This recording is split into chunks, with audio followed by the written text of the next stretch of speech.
Tengan todos muy buenos días.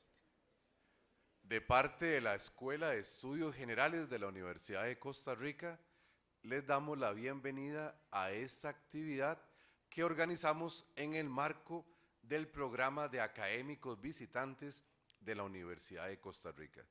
Este ciclo de conferencias a cargo del doctor Juan Antonio Nicolás ha sido titulado El fenómeno de la posverdad en la sociedad del conocimiento. Desde la sección de filosofía y pensamiento de nuestra escuela hemos querido ofrecer un espacio para reflexionar sobre un tema de gran importancia, lo que es la verdad, la posverdad en la situación contemporánea. El doctor Juan Antonio Nicolás nos ha acompañado a lo largo de toda esta semana con diferentes conferencias que han llevado un hilo conductor y que han permitido que las personas que lo han escuchado tengan un panorama amplio sobre lo que es este fenómeno de la posverdad. La conferencia de cierre hoy del doctor Juan Antonio se titula Alternativas ante la posverdad, un punto de vista filosófico. El doctor Juan Antonio Nicolás es profesor catedrático e investigador de la Universidad de Granada, ha coordinado y coordina actualmente diversos proyectos sobre Leibniz, Apple, Zubiri y ha trabajado de una manera muy especial proyectos en que la posverdad ha sido llevada a posdebate. Le agradecemos al doctor Juan Antonio su presencia, también a cada uno de ustedes, a las autoridades universitarias, a los compañeros y compañeras docentes que nos han acompañado a lo largo de esta semana y que también están con nosotros el día de hoy. Le damos las palabras al doctor Juan Antonio. Muchas gracias. Me voy a levantar para estar cerca de la pantalla donde hay pues un esquema de cómo voy a ir desarrollando la charla esta, ¿no? Como ha dicho ya el profesor Randall Carrera, pues esta conferencia de hoy responde a una serie que habíamos planificado de 4 desde el lunes pasado, que tienen pues un cierto hilo conductor, y hoy llegamos pues digamos a la última de esas partes, que es la relativa a las alternativas. Es decir, ante toda la situación de lo que supone el fenómeno tan multidisciplinar de posverdad, que es muy transversal, ¿qué hacer? ¿Qué se puede hacer? ¿Mm? Y eso es lo que vamos a abordar hoy. Entonces, pues, ante el reto que la posverdad supone, ¿qué alternativas se pueden proponer? Dado el carácter multidisciplinar de este fenómeno, que afecta a todos los ámbitos de la vida humana en donde hay comunicación, y a todas las disciplinas en las que hay comunicación, que son todas, no pasa. Tú pasa cuando yo te diga.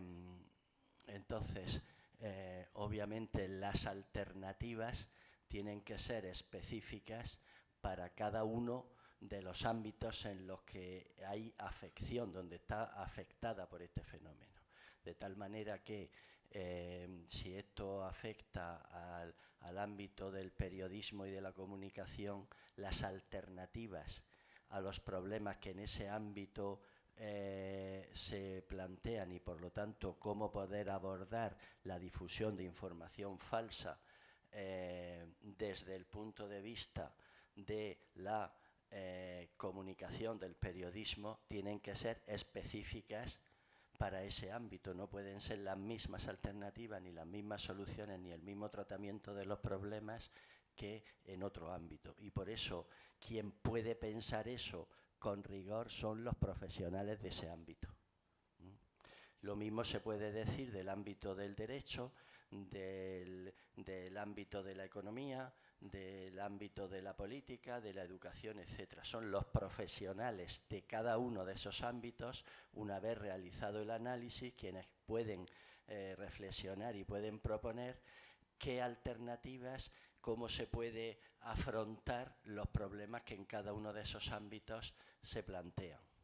Siendo así, En mi caso, el punto de vista que yo voy a tomar para poder abordar los problemas que posverdad plantean va a ser el punto de vista filosófico, que es al que yo me dedico profesionalmente, ¿no?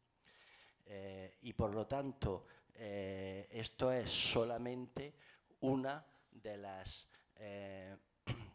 posibilidades, uno de los caminos por los que hay que buscar soluciones a los problemas que se plantea en el ámbito de la posverdad, junto a otros caminos y otras vías diversas correspondientes a las diversas alternativas. Por lo tanto, vamos a adentrarnos pues en la filosofía, en uno de los problemas que ahora mismo en filosofía hay planteado y hay en discusión. Pasa. Bien, por hacer un poco de historia de dónde viene esto rápidamente, con Kant,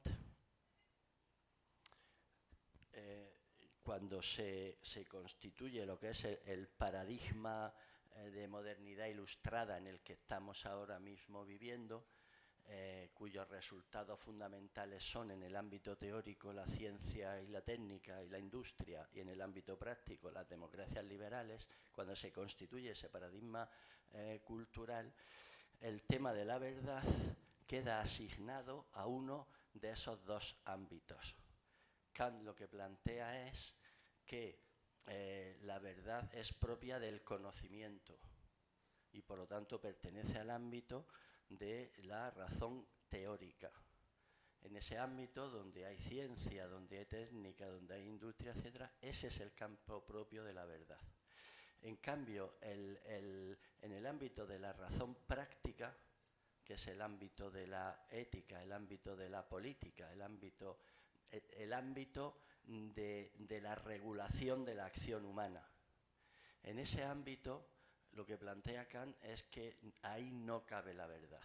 Ahí lo que cabe es la justicia, el deber, etc., pero no la verdad. Por lo tanto, en el panorama de los dos ámbitos de uso de la razón, la verdad queda asignada y queda alineada solamente con el ámbito del conocimiento, no con el ámbito de la praxis. Ese planteamiento de Kant a nosotros ahora mismo nos resulta absolutamente familiar y asumible porque estamos en esa cultura moderna ilustrada, ¿no? Bien, eso ha tenido consecuencias. Consecuencias fundamentales que ha tenido es que la verdad ha quedado separada de la praxis. Es decir, lo que podría ser la verdad práctica en el ámbito de la modernidad desaparece. Pero desaparece porque ya había aparecido. O sea que no siempre fue así. Aristóteles, por ir un poquito más atrás, sí que habla de una verdad práctica, pero eso lo hace en un contexto filosófico, en una concepción de la racionalidad en la que hay una esencia humana y con arreglo a una esencia pues se puede medir la verdad.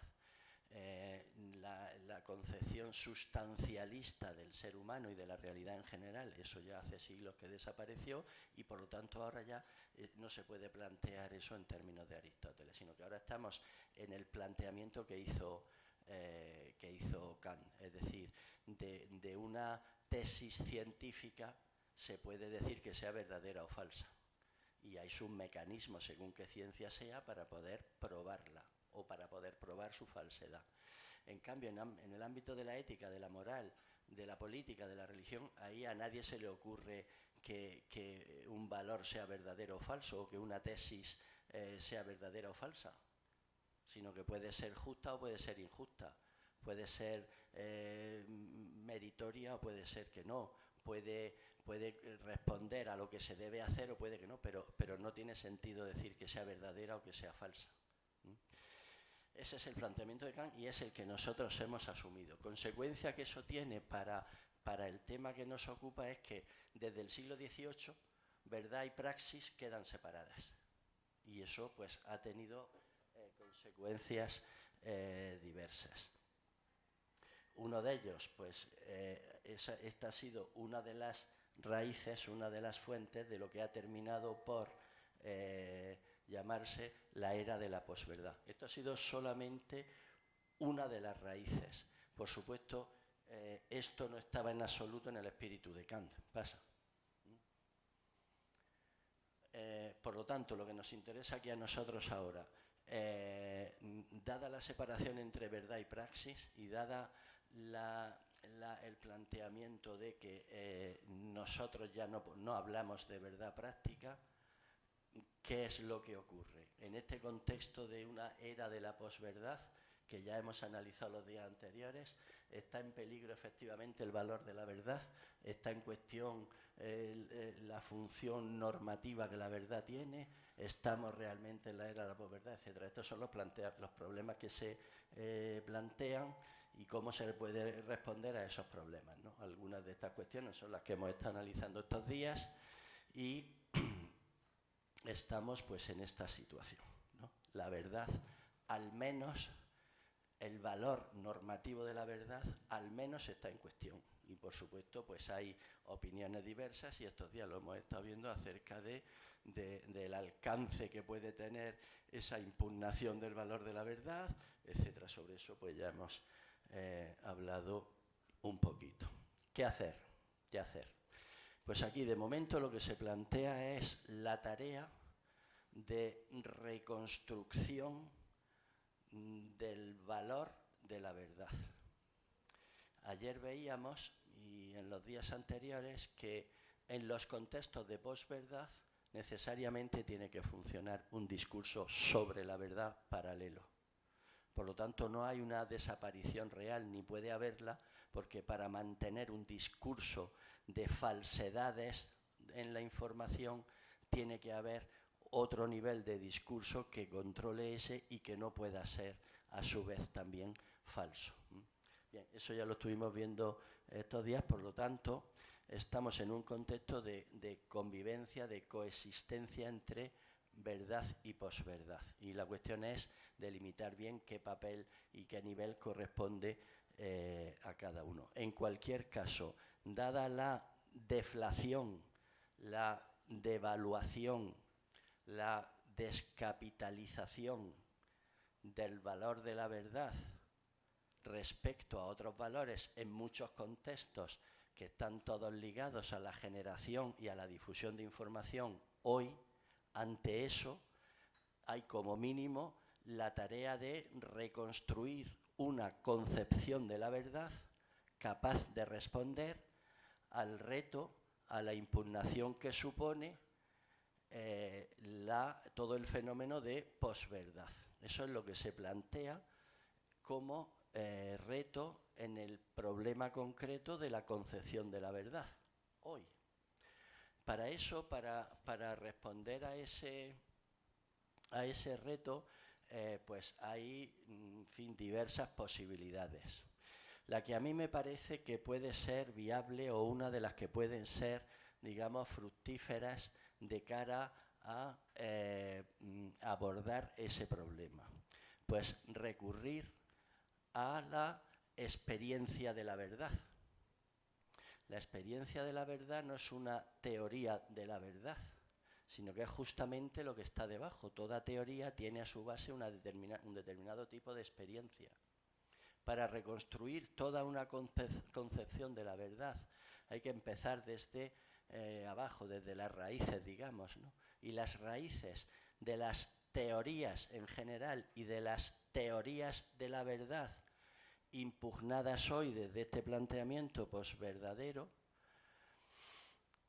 para reconstruir eso hace falta pues empezar por reconstruir las raíces, la experiencia de la verdad. Es decir, dicho en otros términos, analizar si en las sociedades nuestras occidentales, en la tradición de la cultura moderna ilustrada, si efectivamente hoy sigue habiendo experiencia de la verdad común o no, o eso es algo que ha desaparecido. Eso es lo que habría que analizar.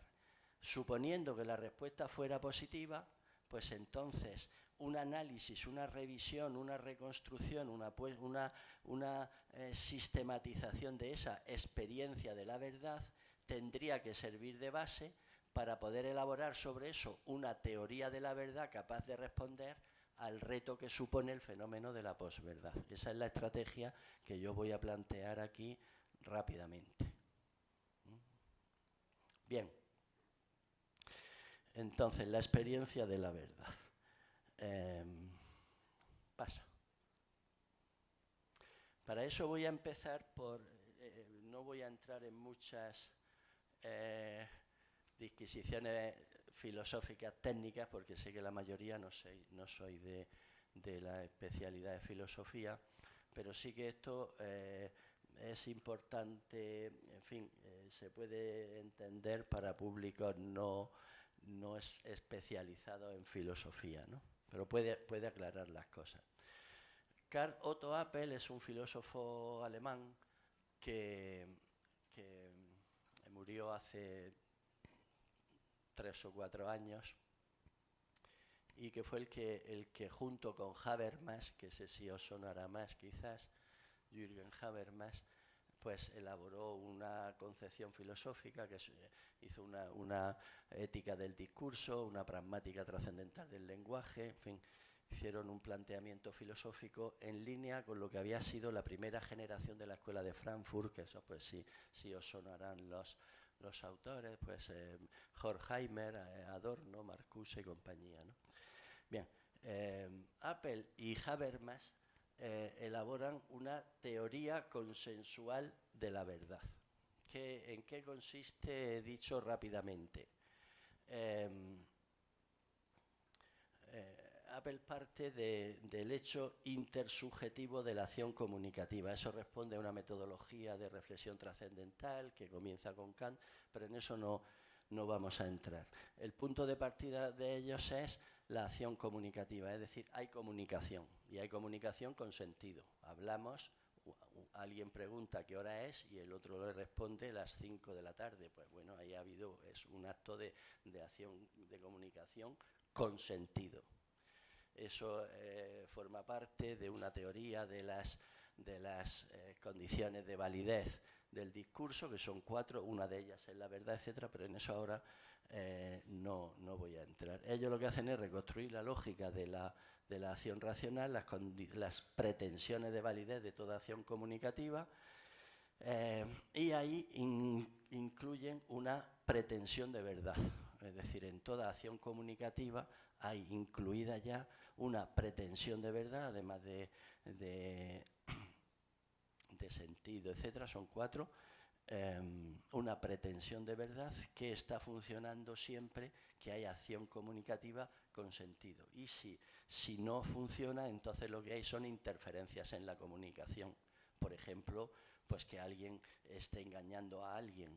Ahí digamos, se neutraliza la pretensión de verdad que hay en toda acción comunicativa con sentido, ¿no? Bien, la verdad entonces se entiende como una idea regulativa, y lo que entienden Habermas y Appel por verdad es aquello que sería aceptado por todos los implicados en la cuestión concreta que fuera, en condiciones ideales de comunicación, dado teniendo en cuenta pues toda la información disponible, toda la tecnología disponible, todos los recursos disponibles para poder aclarar pues cualquier objeto digamos de discusión o de polémica acerca de su verdad. Cómo se consigue energía fusionando átomos de helio. Bueno, pues sobre eso los técnicos en esa materia son los que se pueden poner de acuerdo con toda la información disponible, con todo el saber disponible, con toda la tecnología disponible, y los acuerdos entre ellos son los que pasan a considerarse como verdades. Verdades que, por supuesto, son históricas y, por lo tanto, son cambiantes y van evolucionando en la historia hasta que hay nueva información, nuevos descubrimientos, nuevas interpretaciones, nuevas hipótesis, etcétera. Entonces, pues las verdades se van poniendo a prueba y se van cambiando, se van sustituyendo unas por otras, ¿no? Bien, en ese sentido ellos dicen que la verdad es un consenso, pero en estos términos que estoy diciendo, es decir, lo que aceptarían todos los implicados en condiciones de comunicación ideales, condiciones que ellos describen en la lógica de la acción comunicativa, ¿no? Bien, este planteamiento, lo que ellos plantean es que, lo que ellos delimitan es que, claro, esto es una concepción de la verdad que vale para el ámbito de la argumentación. Si no se quiere entrar en el ámbito de la argumentación, pues entonces ya las acciones son de otro tipo. Por ejemplo, si en caso de discrepancia, en vez de sentarse a dialogar, pues lo que se hace es empezar a pegarse tiros, bueno, pues eso es otra lógica distinta que ya no es la lógica de la argumentación. Por eso ayer veíamos precisamente el caso de la guerra, ¿no?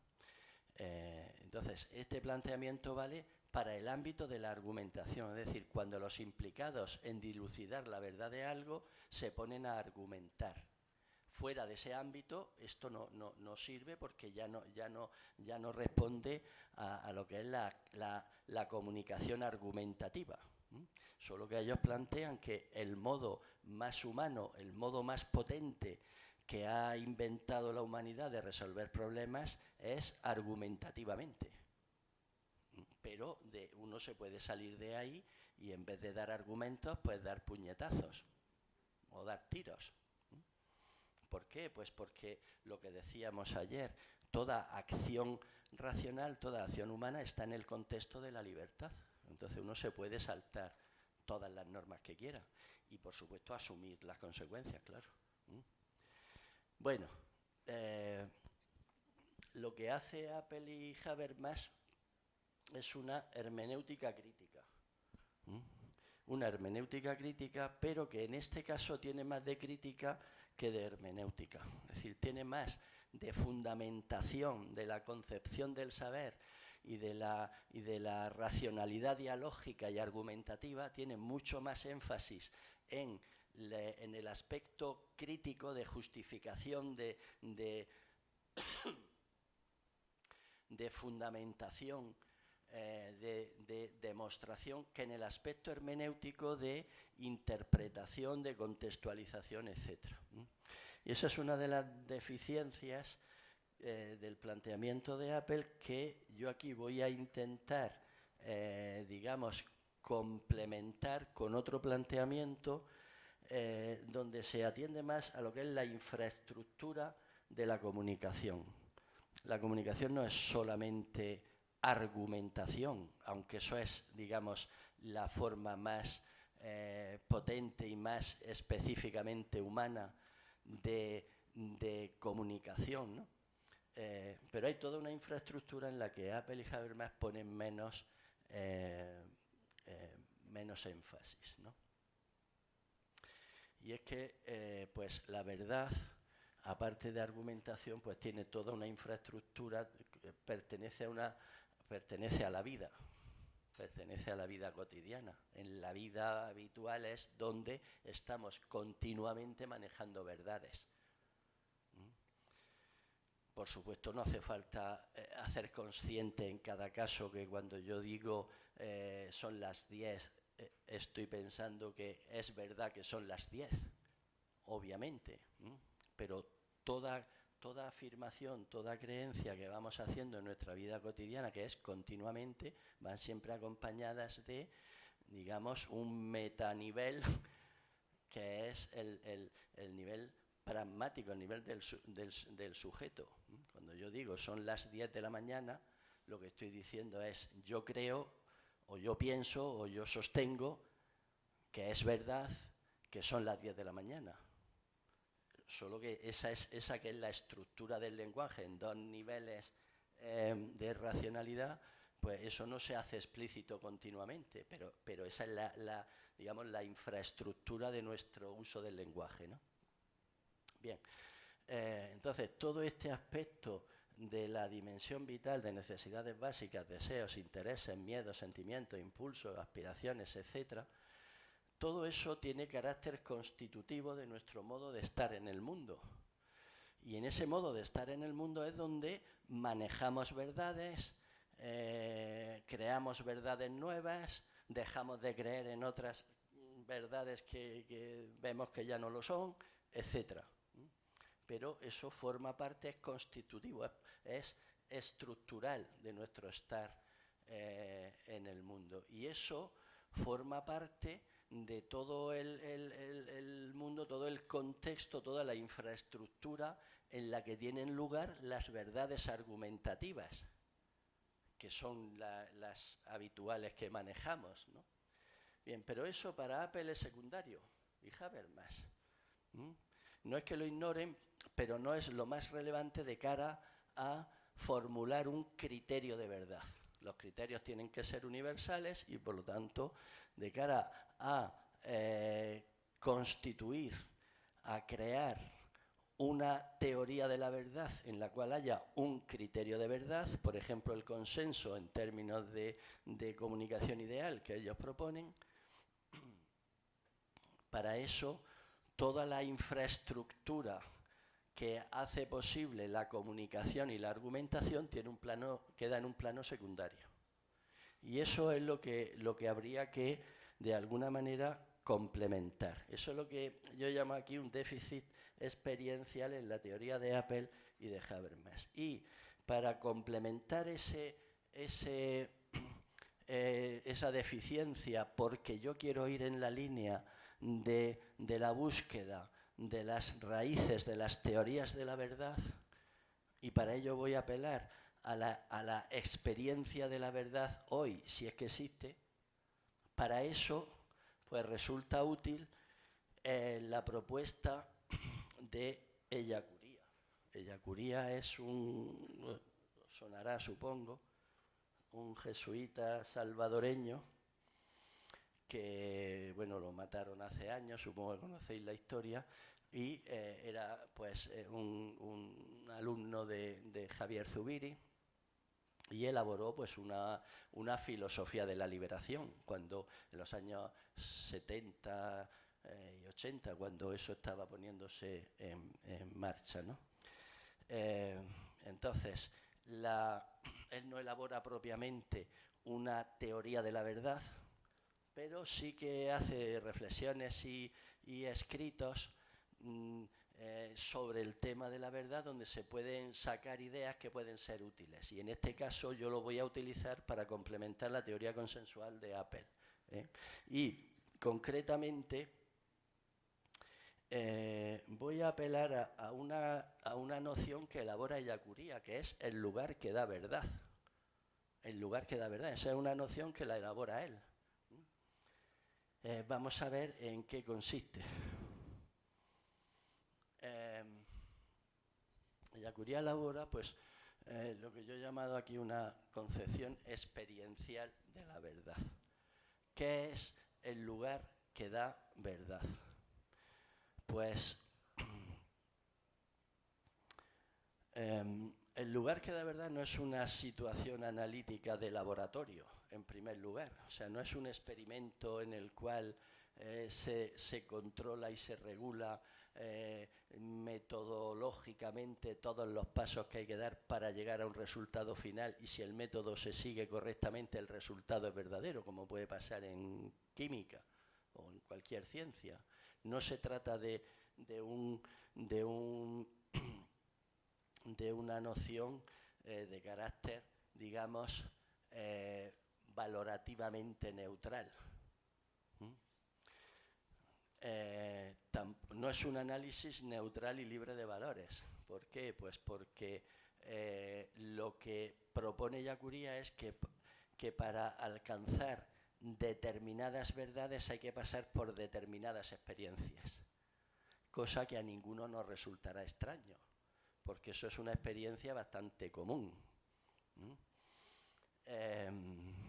Por lo tanto, y las experiencias supone tomar decisiones, supone no neutralidades y asepsias, sino implicaciones y compromisos. Hay dos tipos de experiencias, digamos, ¿no? Tal y como formula Gadamer. Hay experiencias que nos vienen encima y que no podemos evitar. La primera, el haber nacido, y de ahí en adelante pues hay multitud, probablemente la mayor parte de cosas que nos ocurren no las elegimos nosotros, se nos vienen encima de manera inevitable. Y hay otro tipo de experiencias que son las experiencias que nosotros hacemos, las que queremos, decidimos hacer y pasamos por esas experiencias. Bien, aquí estamos hablando de experiencias por las que queremos pasar, y por eso Ellacuría, para hablar de la verdad, no utiliza toda la categorización habitual sobre la verdad, que es pues criterio, contrastación, falsedad, método empírico, etc. No utiliza toda esa categorización propia de la ciencia para hablar de la verdad, sino toda una categorización distinta que no tiene que ver con, vamos, no coincide con eso, tiene que ver porque tienen su relación, claro, que son otro tipo de nociones como son estas: compromiso con la verdad, modo de vida, educación en la verdad, confrontación, asunción del valor, interés por la verdad, etcétera. Todo eso que constituye lo que Husserl llama el mundo de la vida, todo eso es digamos, el tipo de nociones que utiliza Ellacuría para construir lo que él llama el lugar de la verdad. ¿Qué es lo que él sostiene con esta noción? Pues que para alcanzar determinado tipo de verdades que son fundamentales en nuestra vida, hace falta ponerse en el lugar de la verdad. ¿Eso qué quiere decir? Obviamente el lugar de la verdad no es un sitio, un lugar geográfico. El lugar de la verdad es una determinada situación hermenéutica, es decir, un determinado modo de estar en la realidad. Eso es el lugar que da verdad, y eso se puede estar en cualquier lugar o en cualquier circunstancia, en cualquier situación. Es decir, que el estar en un lugar geográfico no garantiza que se vaya a estar en el lugar de la verdad.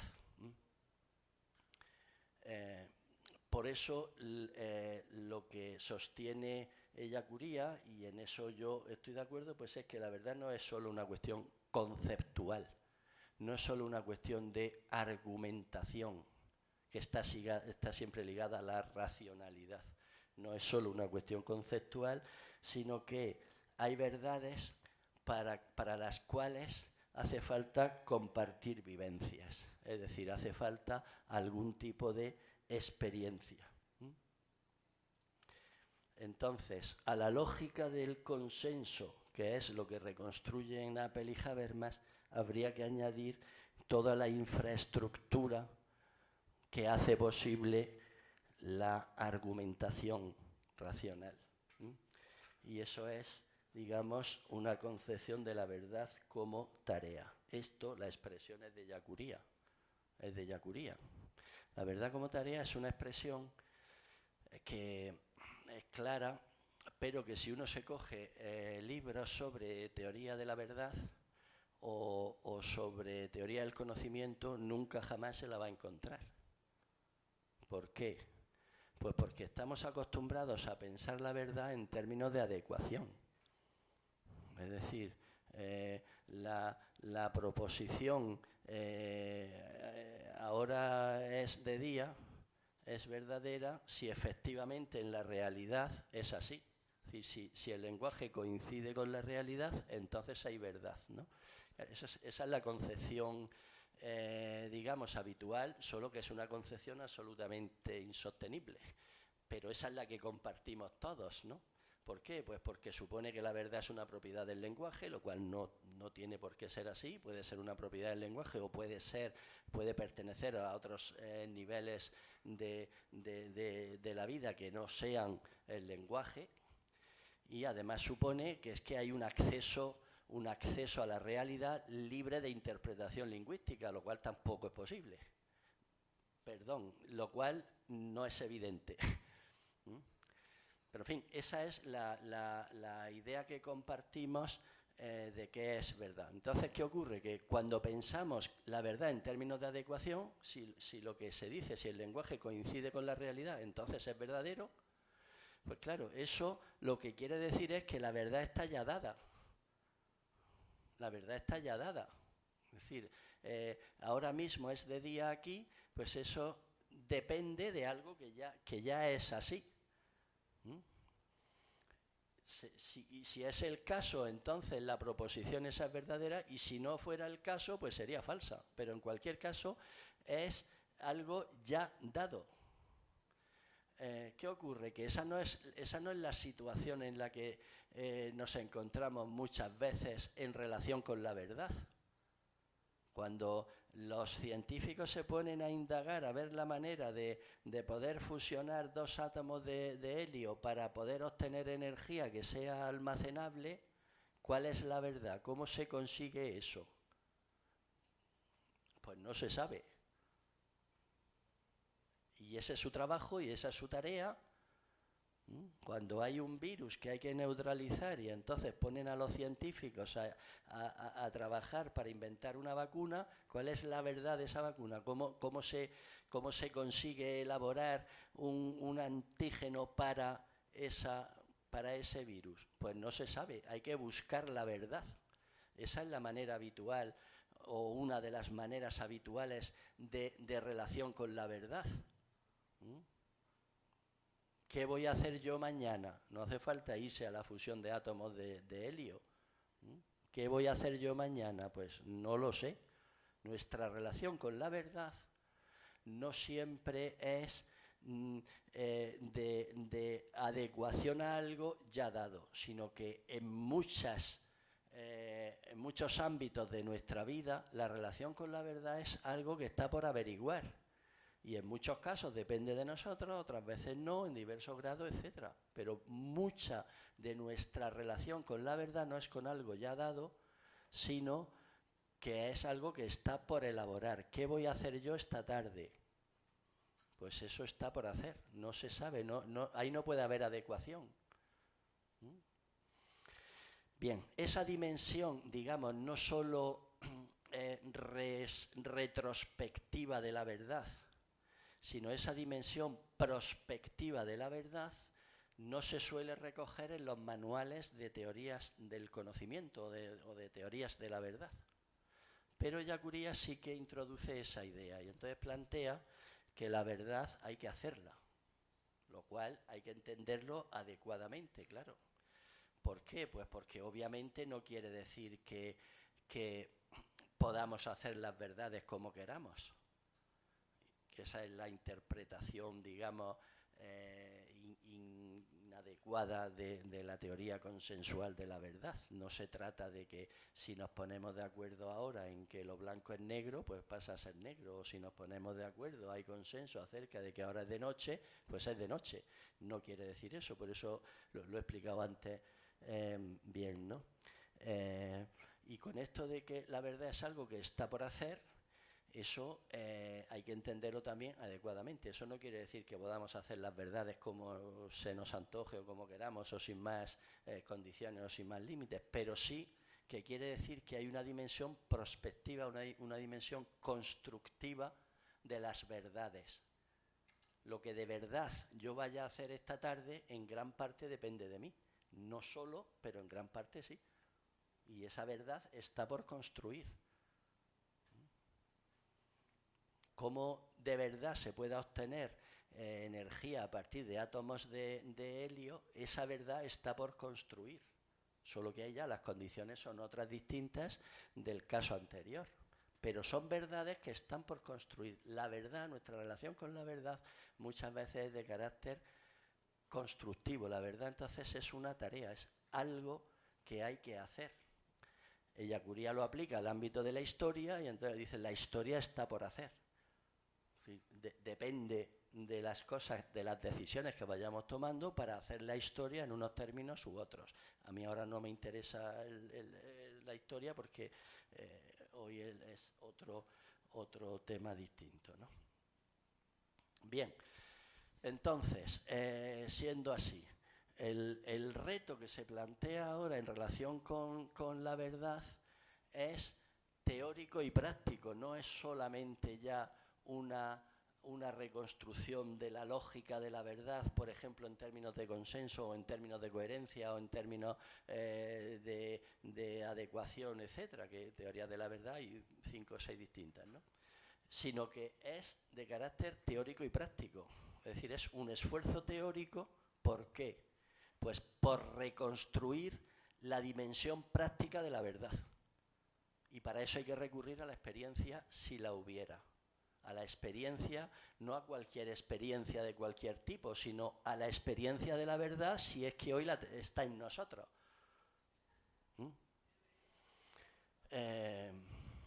Entonces, bueno, aquí pues la experiencia de nuestro tiempo en gran parte es la experiencia de la crisis de la modernidad, de la crisis de valores, y eso pone a su vez en crisis el valor y la concepción de la experiencia, en un determinado sentido.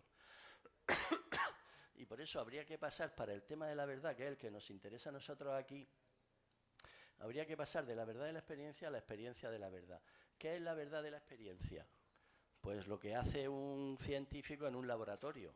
Hace un determinado tipo de experiencia metodológicamente controlado que se llama, esa experiencia, ese tipo de experiencia se llama experimento.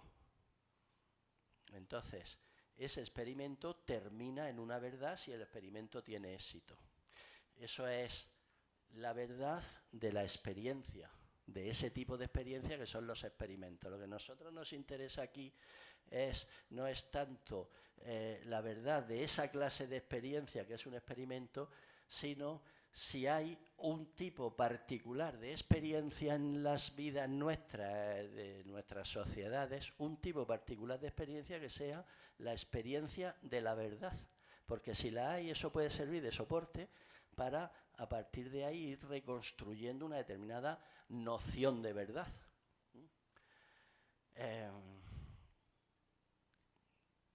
Bien, entonces la tesis mía es que hay un cierto depósito de experiencia latente de la verdad en nuestras sociedades. Todos tenemos múltiples experiencias de la verdad, con conciencia de ello o sin conciencia de ello, pero las manejamos de hecho. Y entonces de lo que se trata es de poner en valor esa experiencia de la verdad que está en nuestras vidas, tanto como la impugnación de la verdad que supone la experiencia posverdadera. También en nosotros, en ese mundo en el que todos estamos emitiendo y recibiendo informaciones falsas, unos más que otros, ciertamente, pero en ese mundo, en esa era de la posverdad, nosotros tenemos experiencia de la verdad. Hay ámbitos, hay niveles en los cuales de ninguna manera estamos dispuestos a renunciar al valor de la verdad. Eso en la era de la posverdad, eso es así. Y entonces eso es lo que hay que sacar a la luz. También, no para ocultar nada, sino para decir, bueno, la situación real no es que vivamos en un mundo de informaciones falsas o distorsionadas o donde no se puede distinguir qué es lo verdadero de lo falso, etc. Esa no es la situación, ya lo veíamos el primer día, esa no es la situación. Hay ámbitos donde en este mundo, donde el reto de la posverdad relativiza toda verdad, pone en cuestión que pueda haber verdades absolutas, o que pueda haber verdades irrenunciables, etc. Un mundo en el que todo eso suena mal porque lo que suena mejor es que las verdades son relativas, de que todo depende de cada uno, todo depende del color del cristal con el que se mire, no puede haber, digamos, verdades que sean comunes a todos porque cada uno tiene sus propias verdades, especialmente en el ámbito de la praxis, etcétera. Eso es lo que nos suena mejor, entre otras cosas, porque los medios de comunicación, las redes sociales, etcétera, se dedican a bombardearnos con ese tipo de, digamos, de creencias, y terminamos pues estando más o menos de acuerdo en muchas convicciones, en muchas creencias de ese tipo, que si nos paramos a pensarlas nos damos cuenta de que no son así, pero la cuestión es que no nos paramos, porque uno de los rasgos del capitalismo desarrollado es la aceleración. Entonces lo importante es no pararse, entre otras cosas porque un sistema de funcionamiento capitalista, si se para, se hunde. Entonces el incremento de la producción, y para ello el incremento del consumo, es una condición de posibilidad de que todo esto hay que para que pueda funcionar, ¿no? Y entonces nos convencen, entre otras cosas, de que es mejor contribuir a mantener esto, porque si no se hunde todo el sistema y eso sería el caos, ¿no? Sería una catástrofe. Bien, entonces, poner en valor la experiencia de la verdad. Vamos a ver si efectivamente hay experiencia de la verdad. Cuando hablo de experiencia de la verdad, estoy hablando de experiencias de las verdades. Lo digo así porque de donde yo vengo, las eses finales no las pronunciamos. Hablamos de experiencias de verdades. Es decir, no estoy hablando de ningún tipo de experiencia especial que solo puedan tener algunos especialmente dotados, o que hayan hecho experiencias de algún tipo particular y que les lleve a descubrir verdades, pues yo qué sé, los místicos, por ejemplo, tal. Eso, pues, puede que lo haya, puede que se pueda pasar por experiencias de ese tipo, pero yo no estoy hablando ahora de eso. Lo que estoy hablando es de experiencias comunes, de que todos tenemos en nuestras vidas. De eso es de lo que estoy hablando. Entonces, así entendido, es en el sentido que digo que todos tenemos múltiples experiencias de verdades, todos los días en nuestras vidas. Y eso conviene decirlo despacio y fuerte para que se tome conciencia, porque eso no nos lo dice ninguna red social. Lo que nos dicen las redes sociales y nos llega continuamente es justamente todo lo contrario. La moda, por ejemplo, pues es digamos, un icono típico de lo que es este tipo de mentalidad, digamos, posverdadera, posmoderna, etcétera, ¿no? Que hoy es importantísimo ponerse esta camisa porque es la que se lleva hoy, pero pasado mañana es importantísimo no ponerse esa, sino la correspondiente a pasado mañana, ¿no? Entonces es un tipo de cultura donde, bueno, uno de los lemas de este tipo de cultura es: todo lo sólido se desvanece en el aire, ¿no? Ese es el tipo de cultura en el que estamos acostumbrados pues a vivir, y son el tipo de mensajes que nos van llegando, de sustituir la ética por la estética, de saber vivir, etcétera. Bueno, eso ya os lo sabréis. Entonces, experiencias de verdad tenemos todos en nuestras vidas, experiencias absolutamente simples, aparte de que pueda haber experiencias que nos puedan elevar a las alturas, pero experiencias, digamos, de tipo terrestre tenemos continuamente. Es decir, cuando yo sé que vosotros estáis ahí oyéndome, pues eso es verdad. Yo ahí estoy viviendo de alguna manera una verdad. Verdad en la cual, por supuesto, puedo estar equivocado. Por supuesto. Pero eso es una experiencia simple. Cuando yo sé que este micrófono hoy funciona bien y ayer funcionaba regular, pues eso es otra cosa que yo sé que es verdad. Cuando yo sé que hace sol, pues bueno, pues es verdad que hace sol. Ahí yo estoy teniendo una experiencia de la verdad, por ir a cosas absolutamente simples. Cuando yo sé que los cuerpos en el universo se atraen en proporción inversa al cuadrado de las distancias, pues también lo sé, solo que la manera de saber eso es distinta a cómo sé que ahora hace sol. Pero también son verdades, digamos, con las que yo estoy conviviendo en mi vida. Y eso no es ninguna cuestión, digamos, marginal en mi vida, sino que eso es un elemento constitutivo, estructural en mi vida. Yo no podría vivir sin verdades. Nadie podría tener una vida sin verdades a la que se pudiera llamar vida humana. Lo cual es compatible con que haya verdades diferentes de unos individuos a otros, de unos grupos a otros, de unos momentos históricos a otros. En el mismo individuo, en un momento crea que algo es verdadero y en otro momento de su vida o al día siguiente crea que lo que creía el día anterior era falso y ahora tiene una verdad nueva, etc. Pero las experiencias de la verdad tienen carácter antropológico. Es decir, son un elemento constitutivo de la realidad humana. Cosa que no le ocurre pues al hecho de tener un coche. Es difícil imaginarse una vida humana sin coche. Es difícil imaginarse una vida humana sin un celular, pero sería posible.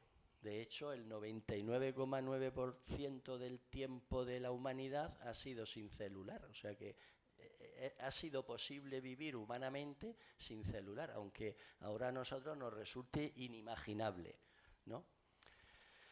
Eso quiere decir que bueno, el celular no es un constitutivo de la realidad humana. Es un ingrediente que tiene sus prestaciones y por eso se extiende en algunos ámbitos, ¿no? En cambio, la noción de verdad no es prescindible. No es que cueste trabajo imaginarse una vida humana sin verdades, sino que es inviable. Una vida que tuviera verdades cero no podría ser una vida humana. Lo cual es compatible, repito, con el carácter histórico de las verdades. Bien, por lo tanto, de entrada hay, digamos, experiencia común de la verdad en nuestras vidas, en este nivel que estoy diciendo. Algunas de esas vidas, además, tienen carácter irrenunciable.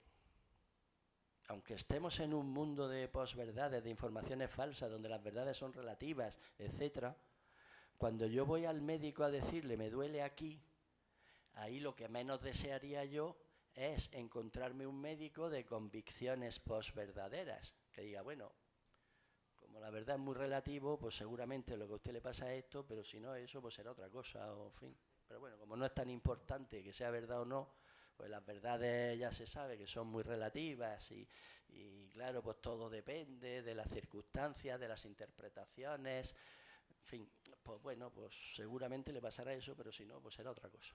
Claro, a ese médico nadie volvería. ¿Por qué?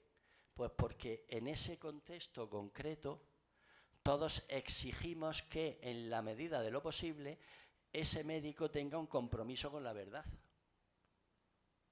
No que le dé igual que lo que diga sea verdadero o falso. No que me dé información distorsionada o falsa, etc. Ahí no aceptamos eso. En la medida en que se puede conseguir ahí la verdad. Y a veces se puede y a veces no. Pero desde luego lo que sí exigimos del médico es que tenga un compromiso con la verdad, es decir, que se ponga a buscar con todos los recursos que tenga disponibles lo que de verdad me pasa a mí aquí. Ahí no me da igual. Si nos cogemos el GPS en el coche y salimos por la carretera. Hombre, ahí lo que exigimos al GPS es que lo que salga en la maquinita coincida formalmente con la realidad. Es decir, que si ahí pone que 20 kilómetros más adelante hay un cruce, que efectivamente esté allí en la realidad. Si el que nos vende el GPS lo que nos dice, bueno, esto normalmente acierta, pues se ajusta bastante, pero bueno, a veces sí, ahí coincide con la realidad, a veces no, pero bueno, como tampoco es tan importante la verdad, porque claro, verdades absolutas no hay, verdades incuestionables no hay. Entonces, pues bueno, pues muchas veces lo que dice el GPS es verdad, o sea que le puede servir más o menos. Si nos dice eso el que nos vende el GPS, de luego nadie va a comprar un GPS en esas condiciones. ¿Por qué? Pues porque ahí exigimos al GPS que lo que diga sea verdad, que el mapa se ajuste a la realidad formalmente. Lo exigimos, ahí no estamos dispuestos a decir, bueno, pues que el mapa más o menos, no, sino que ahí exigimos que sea verdad lo que el mapa dice o lo que el GPS dice. Es decir, hay ámbitos de la verdad en nuestras vidas a los que de ninguna manera estamos dispuestos ni a relativizarlos, ni a renunciar a ella, ni nada por el estilo. Lo cual conviene tenerlo en cuenta frente a lo que es, digamos, la difusión de la mentalidad de, digamos, posverdadera, de que, bueno, que es muy difícil distinguir la verdad de la mentira, las verdades son relativas, etcétera, ¿no? Esto conviene tenerlo en cuenta porque es la manera de, primero, poder ser honestos con la realidad de nuestras vidas. Es decir, si hay esos dos tipos de elementos, lo justo es que conste así, por decirlo de esa manera. Es decir, en nuestras vidas hay experiencias de la verdad, hay convicciones, hay ámbitos donde de ninguna manera estamos dispuestos a renunciar a la verdad. Y no porque sea una mentalidad dogmática y entonces pues yo creo en los ángeles y entonces eso no hay quien me lo haga cambiar porque yo creo en eso y ya está. No es porque sea una mentalidad dogmática, sino porque hay ámbitos donde exigimos que tiene que haber un compromiso con la verdad.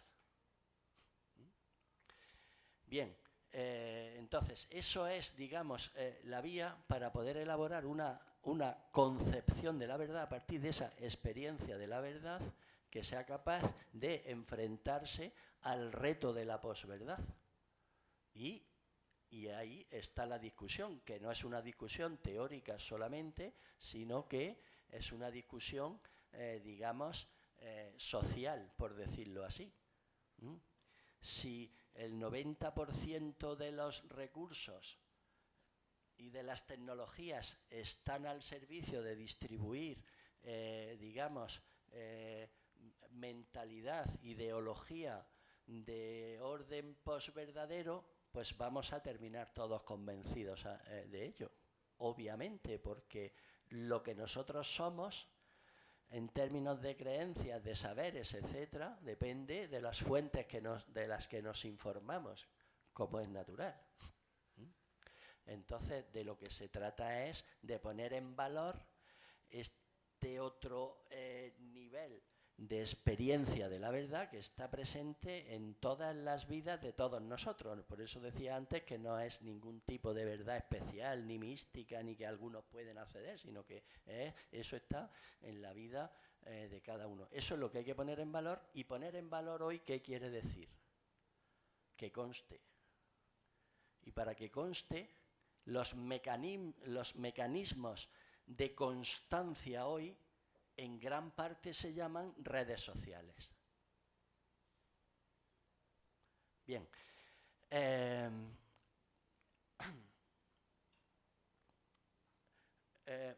Yo lo que voy a plantear aquí ahora es algún tipo de experiencia de la verdad, de los muchos que tenemos aquí, que pueden servir un poco, digamos, de prototipo de polarización de cómo se puede elaborar sistemáticamente nuestra experiencia de la verdad, dando un paso, digamos, reflexivo más allá de la multitud.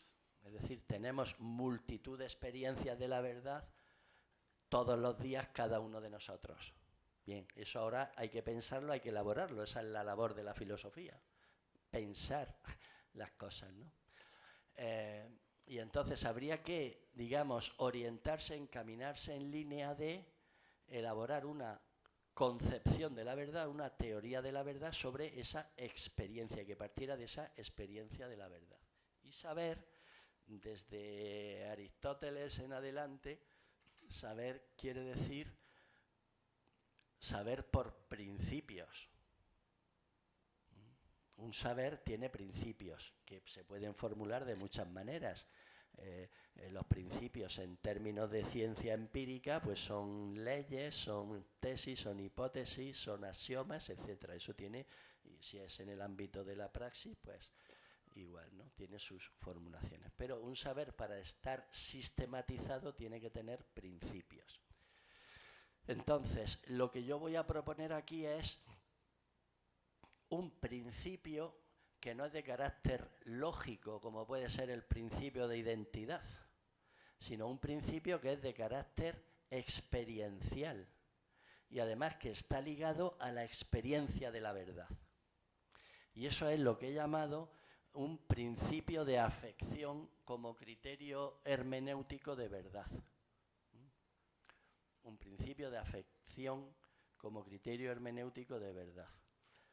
Que sea hermenéutico quiere decir que no es un principio lógico formal, pero nadie ha dicho que los principios tengan que ser lógico formales solamente. Hay principios de muchos tipos. Este es un principio de carácter hermenéutico, es decir, de carácter interpretativo, que es lo que quiere decir hermenéutica, ¿no? De carácter interpretativo de la experiencia de la verdad. Con ese principio se puede regular de alguna manera, se puede establecer de alguna manera un modo de sistematización de nuestra experiencia de la verdad. Y en ese sentido es en el que yo quiero ir ahora, ¿no? En primer lugar, bueno, afecta a la dimensión práctica, está ligado a lo del lugar que da verdad, pero la tesis es que las verdades nos afectan de diversos modos. Ahora, cuando alguien se siente más afectado por alguna circunstancia, por algún hecho, por algún saber, etc., entonces tiene mucha más conciencia de qué es eso por lo cual se siente afectado.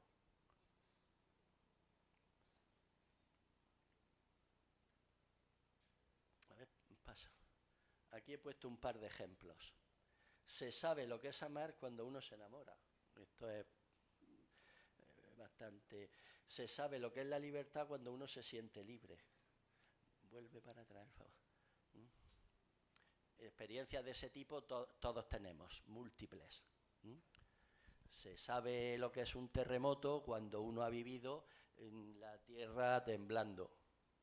Y si no, pues hombre, todos podemos saber lo que es un terremoto, porque lo vemos en una película, porque lo leemos en un libro, porque nos lo cuentan, etc. Y ese es un modo de saber. La mayor parte de los saberes que tenemos son por vía mediación de autoridad, ¿no?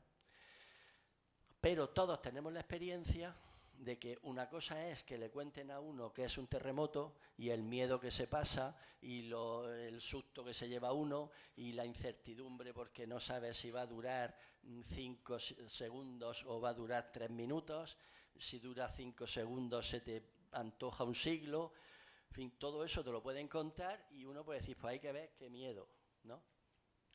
Ahora, eso es una cosa y otra cosa es que uno esté durante un terremoto temblando la tierra. Eso lo sabemos todos, en ese caso y en otros muchos, ¿no? ¿Qué quiere decir eso? Cuando yo he vivido la tierra temblando debajo de mis pies y la sensación de que no puedes agarrarte a nada porque es que la base, el fundamento se te remueve, cuando yo he vivido eso, sé cosas que no sé cuando me dicen un terremoto consiste en que se mueve la tierra y uno se asusta y le da miedo y en fin, me pueden contar 200 cosas describiendo qué es un terremoto, con lo cual yo sé cosas acerca de un terremoto. Ahora, cuando yo lo vivo, cuando a mí me pilla la tierra moviéndose, ahí yo aprendo cosas, yo ahí descubro cosas, yo ahí sé cosas que no sé por la vía de leerlo, de verlo, de que me lo cuenten. ¿Qué quiere decir? Pues que ese saber cosas dependen del grado en el que yo me sienta afectado por la cosa. Si la cosa es un terremoto, yo me siento mucho más afectado si yo lo vivo y a mí se me cae encima la viga que si me cuentan lo que es un terremoto. Hay cosas que yo sé ahí, que aprendo y que solo las puedo aprender por esa vía. ¿Eso qué quiere decir? Pues que en el grado máximo de afectación, que es el vivirlo directamente, esa situación ahí, eso enseña cosas, ahí se aprenden cosas, ahí se accede a verdades que por otra vía, cuando el grado de afectación es menor, no se aprenden, no se saben esas verdades.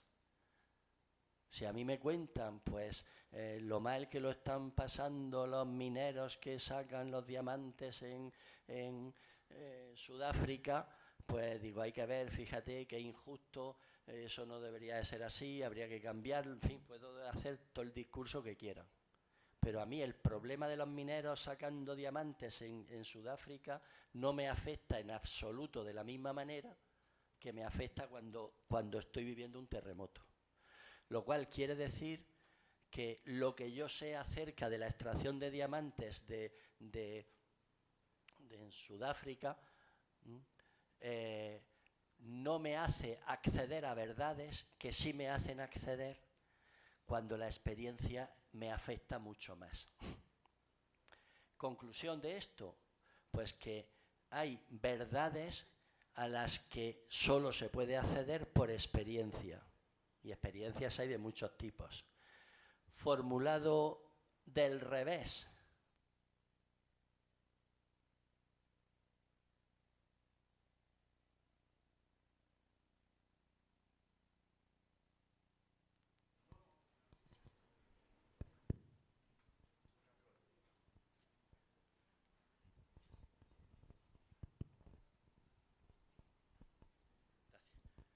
¿Esto qué quiere decir? Pues que hay experiencias, hay determinados tipos de experiencias que permiten acceder a determinados tipos de verdades. Eso es lo que llama Yacuría el lugar que da verdad. Bien, eso elaborado teóricamente, pues se puede convertir en un principio de afección. Es decir, el modo de acceso a verdades está regulado por un principio de afección. ¿En qué sentido? Pues en el sentido de que el grado de afección mínimo es un mínimo grado de acceso a verdades y el grado de afección máximo es el grado máximo de acceso a determinadas verdades y en medio toda la gama de 0 a 1. Así se puede formular un principio de afección. Aquí lo he formulado de una determinada manera, se accede de modo más profundo e implicativo a la verdad de las cosas, incluidas las cosas humanas, cuanto más ligados está a las cosas mismas. Cuanto más afectado se siente uno por el hecho que sea, y un hecho puede ser una frase, o puede ser una conversación, no tiene que ser ningún hecho especial. Cuanto más afectado se siente uno por el hecho que sea de nuestra vida, más grado de verdad, más tipo de verdades vamos descubriendo, podemos acceder. El caso de la maternidad, pues otro caso típico. Uno sabe realmente lo que es tener un hijo cuando ha parido. Cuando no, pues se lo pueden contar. Y entonces, pues, en fin, uno se puede hacer toda la idea, todo lo detallado que quiera, desde los diversos puntos de vista, de lo que es la maternidad y tal. Ahora, quien sabe realmente, y así lo formulamos en el lenguaje, quien sabe de verdad lo que es parir es quien ha parido. ¿Por qué? Pues no porque todo lo que hay se viva, vamos, no en mi caso, como os podéis imaginar, pero no porque todo lo que ahí se viva sea algo absolutamente distinto, novedoso, que nadie logra imaginarse y tal. Muchas de las cosas, pues, las sabe igual el que pare que el que no. Ahora, hay algún tipo de cosas, de experiencia, de vivencia, de saber algo que dice, no, yo ahora que he parido sé lo que es tener un hijo. Y antes yo misma no lo sabía. U otro que no lo haya pasado por esa experiencia no lo sabe. Eso es el principio de afección. Y eso es lo que sería, digamos, la formulación teórica en términos de principio de la noción de yacuría del lugar que da verdad.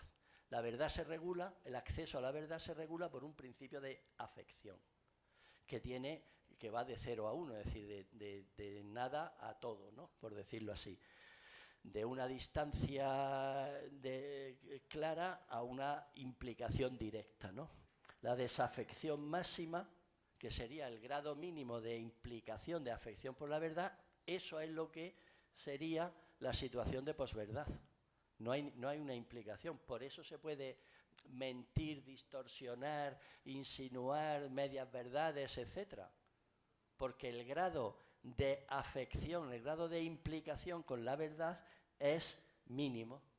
El extremo contrario, el grado máximo de afectación, pues es el conocimiento de verdades. Es decir, hay verdades, lo que de verdad es parir, lo sabe el que ha tenido un hijo. Ese tipo de saber, ese es el que es posible cuando hay un grado máximo de afectación, es decir, cuando he sido yo el que ha parido, no es otro que me lo ha contado. Pasa. En este caso, como decía antes, no es un principio lógico formal, sino que es un principio hermenéutico, es decir, de interpretación de la experiencia. El contexto es el de la libertad y la falibilidad. Por supuesto que uno se puede equivocar al interpretar su propia experiencia, sea directa o sea indirecta, o sea más cercana o menos. Siempre uno se puede equivocar. Siempre uno puede reformular de una manera distinta las mismas experiencias, porque estamos en un contexto de libertad y de falibilidad y estamos en un contexto de interpretación. Toda experiencia, todo saber es interpretado.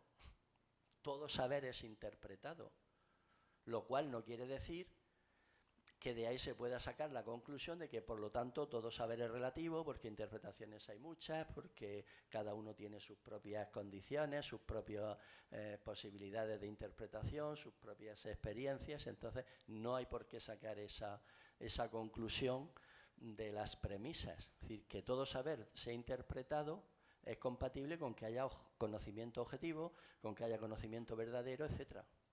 Es más, todo conocimiento verdadero y todo conocimiento objetivo está siempre en un contexto de interpretación. Esa es la tesis primera de Heidegger, ¿no?, de la hermenéutica.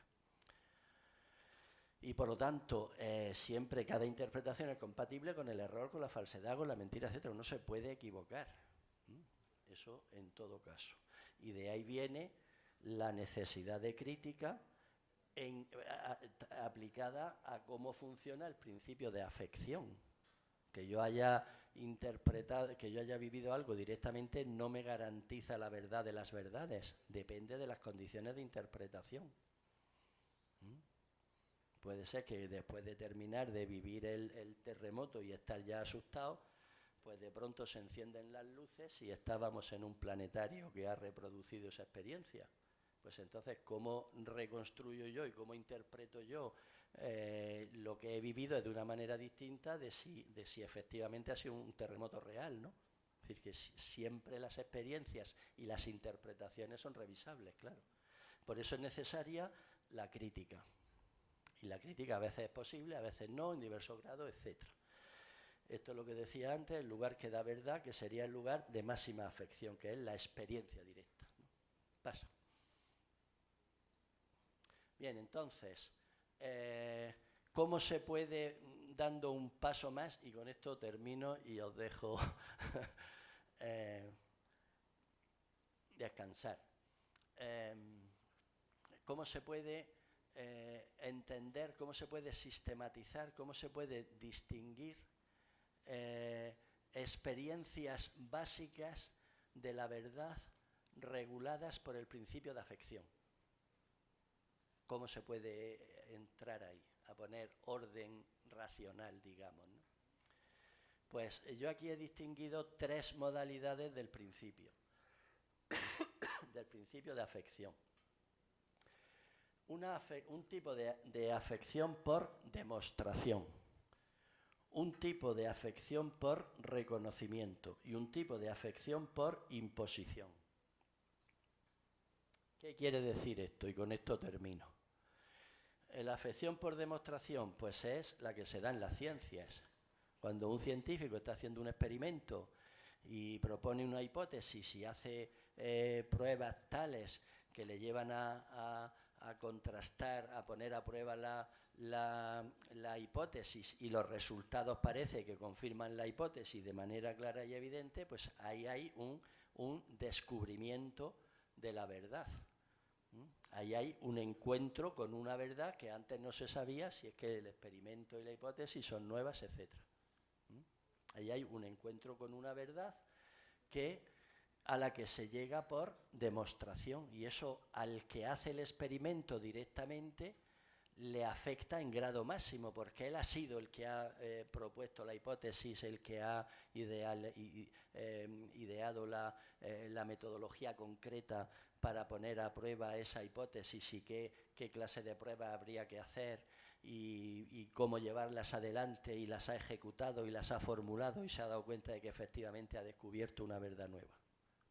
Eso está ocurriendo todos los días, en este caso en el ámbito concreto de los científicos que se dedican a investigar, pero está ocurriendo todos los días.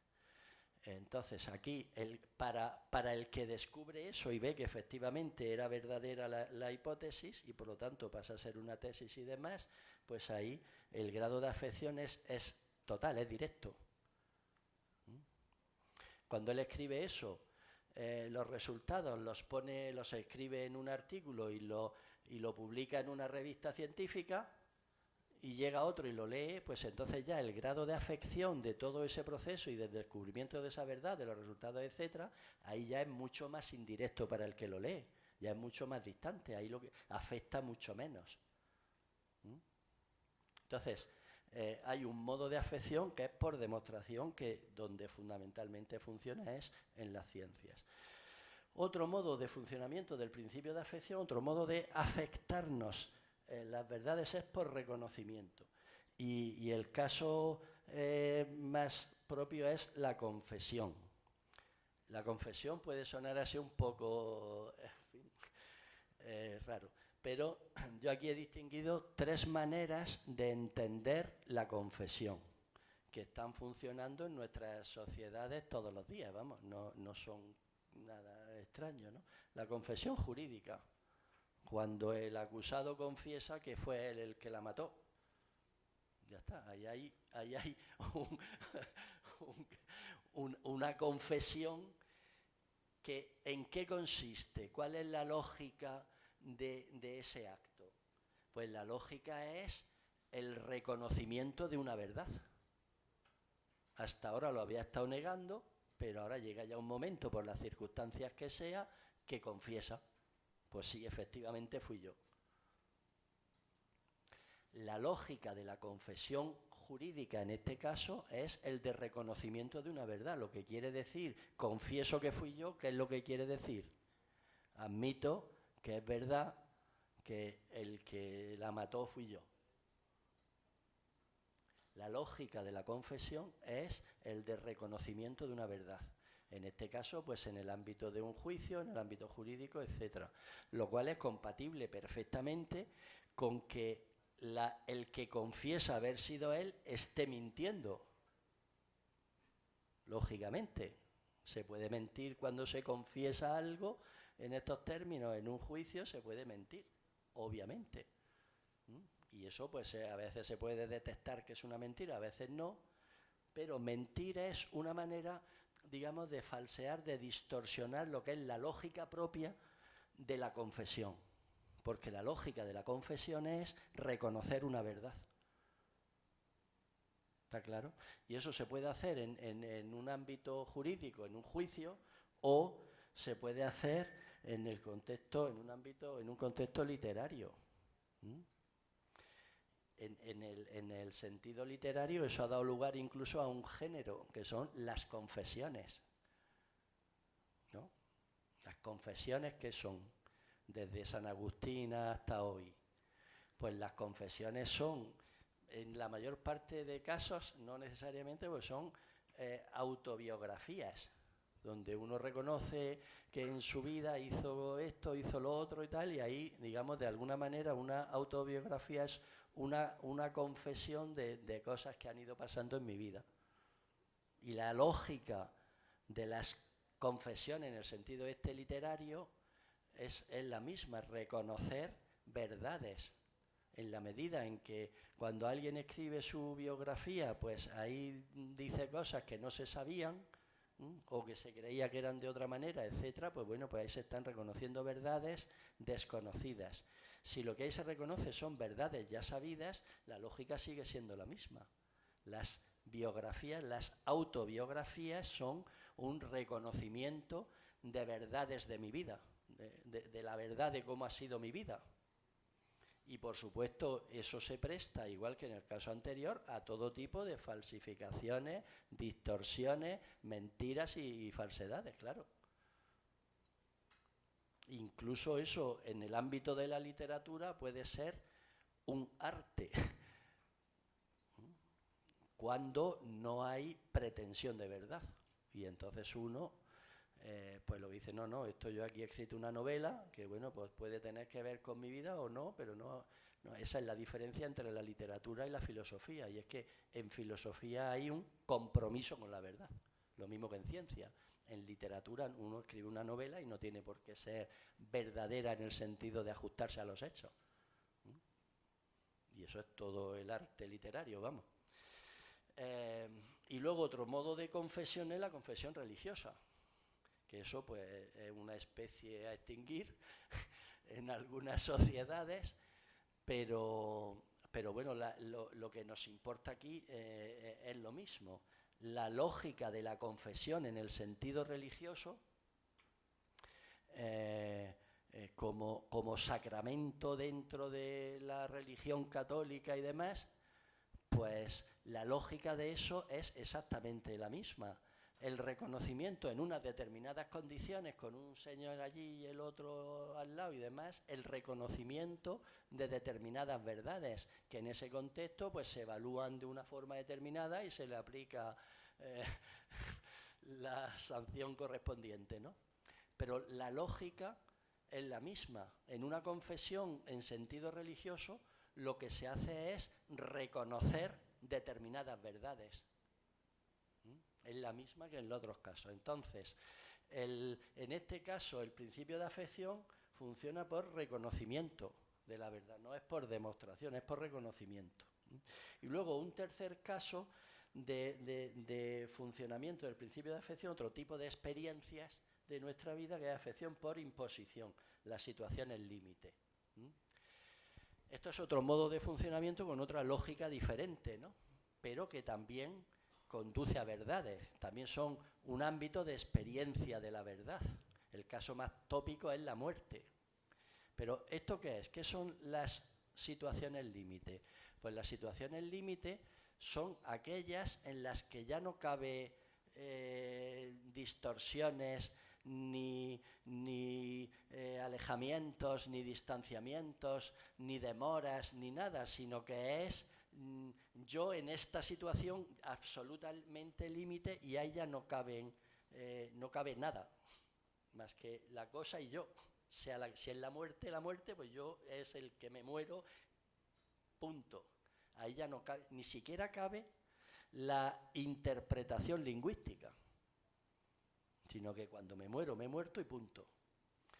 Todas las experiencias límite no son del mismo grado de límite, claro. Lo de la muerte es un caso extremo, pero es una experiencia desconocida para todos nosotros, si no, no estaríamos aquí, en términos directos. Pero hay muchas experiencias límite en nuestras vidas, que son más o menos límites, es decir, de diverso alcance, ¿no? Pero son situaciones en las que nosotros en el idioma nuestro tenemos una expresión que justamente expresa esto que estoy diciendo de las situaciones límite en relación con la verdad, que es cuando hablamos de esta es la hora de la verdad. Eso es exactamente lo que quiero decir. Esta es la hora de la verdad. ¿Qué quiere decir la hora de la verdad?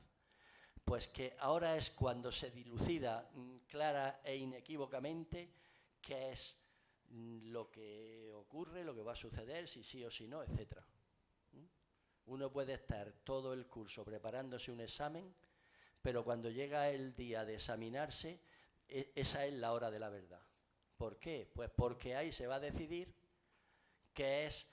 cuál es el valor de todo lo anterior.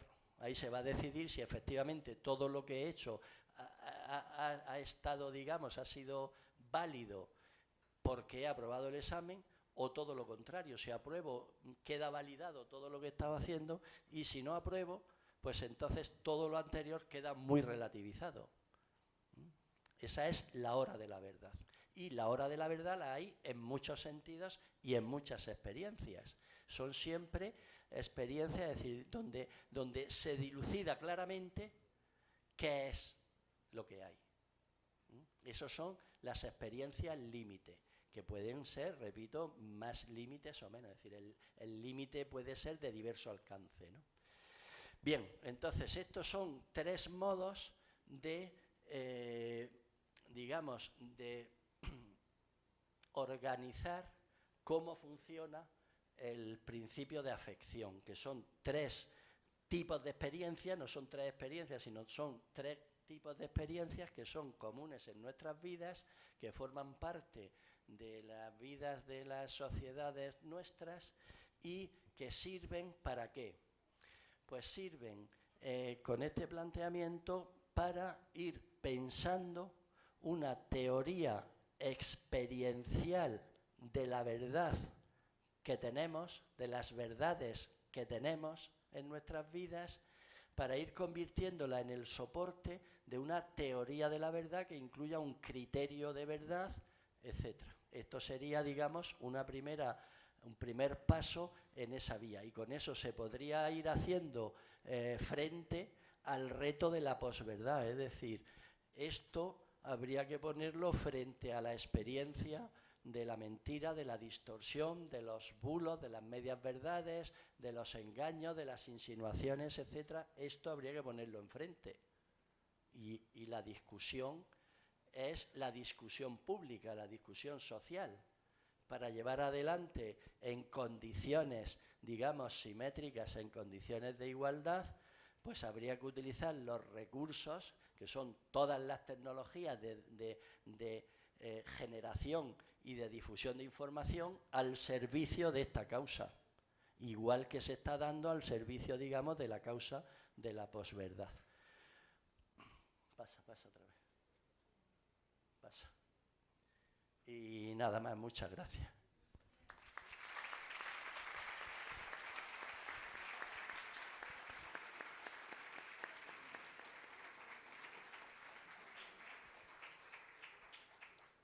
Agradecemos al doctor Juan Antonio Nicolás por esta excelente presentación. Esperamos que el tema suscite algunos comentarios entre ustedes. Abrimos el espacio para preguntas. Acá nuestro compañero Bernardo.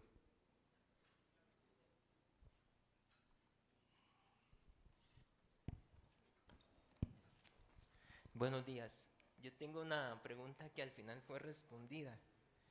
Si la verdad es una experiencia que afecta, entonces, ¿la experiencia de la mentira es verdad? La experiencia de la mentira es una verdadera experiencia. Claro. Ahora, sobre eso podemos estar hablando todo el tiempo que queramos, porque ya salió en algún momento de los días anteriores, ¿no? La experiencia es muy útil, la experiencia es muy eficaz, la experiencia es muy potente, la mentira. La mentira es muy útil, es muy eficaz, sirve para muchas cosas, la mentira es muy potente. Por eso es difícil contrarrestarla, claro. Pero es una verdadera experiencia, porque forma parte de nuestras vidas y de nuestro mundo, claro, y eso no se puede ignorar.